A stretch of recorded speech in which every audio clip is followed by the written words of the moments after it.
కేటీఆర్ కు ఏ కోర్టులోనూ ఊరట దక్కడం లేదంటే నిజంగానే కేటీఆర్ తప్పు చేశారని అర్థమవుతుందన్నారు చొప్పదండి ఎమ్మెల్యే మేడిపల్లి సత్యం.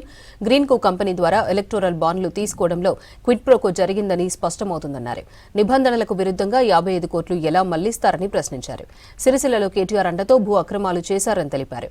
ఇకనైనా కేటీఆర్ విచారణకు పూర్తిగా సహకరించాలని, చేసిన తప్పులకు మూల్యం చెల్లించుకోక తప్పదన్నారు ఎమ్మెల్యే.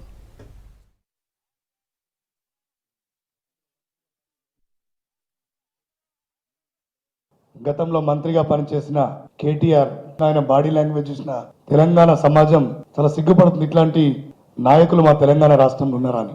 వీర తెలంగాణ ఉద్యమకారుణ్ణి, తెలంగాణ ఉద్యమంలో వీరోచిత పోరాటం చేసిన నేను కేసీఆర్ రక్తం నాలో ప్రవహిస్తుందని చెప్పినటువంటి కేటీఆర్ ఇవాళ నీ భాష, నువ్వు ప్రవర్తిస్తున్న తీరు ఒక్కసారి నీకు నువ్వేం మాట్లాడినవో, నీ ప్రవర్తన ఏ విధంగా నీకు నువ్వు ఒక్కసారి ఆత్మవిమర్శ చేసుకోవాలి. నువ్వు ప్రాథమికంగా తప్పు చేసినట్టే అని తేలింది. ఇంకా కూడా నీ భాషతోటి నేనేం తప్పు చేయలేదని నీకు నువ్వు భ్రమలు పడుతున్నావు. ఖచ్చితంగా నీకు కూడా తెలుసు నువ్వు తప్పు చేసినావని.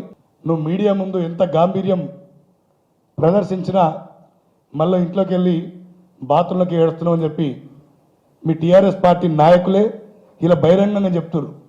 ఇప్పటికైనా కేసు విచారణకు పూర్తిగా సహకరించి, ఇలా విదేశాల్లో చదువుకున్న వ్యక్తి, ఇంగ్లీష్ బాగా మాట్లాడుతానని చెప్పే వ్యక్తి ఇలా ఏ ప్రొసీజర్ లేకుండా ఆర్బీఐ రూల్స్ను వయోలేట్ చేసి ఆర్బీఐ నిబంధనల తుంగలో తొక్కి 55 కోట్లను ఏ విధంగా దారి మళ్లిస్తావు?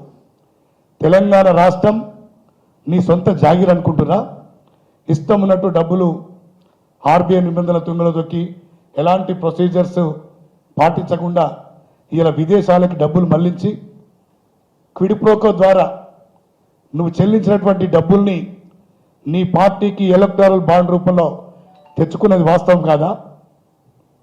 ఇలా గతంలో మీరు అధికారంలో ఉన్నాడు, ఇప్పుడున్న ప్రస్తుత ముఖ్యమంత్రి రేవంత్ రెడ్డి గారి మీద అనేక రకాలుగా మీరు హింస పెట్టి అవమానాలకు గురి చేసి ఎన్ని కేసులు పెట్టినా కూడా న్యాయంగా కేసులు ఎదుర్కొన్నాడు తప్ప ఏనాడు మీలాగా దిగజారి మాటలు ముఖ్యమంత్రి రేవంత్ రెడ్డి గారు ఏనాడు మాట్లాడలేదు.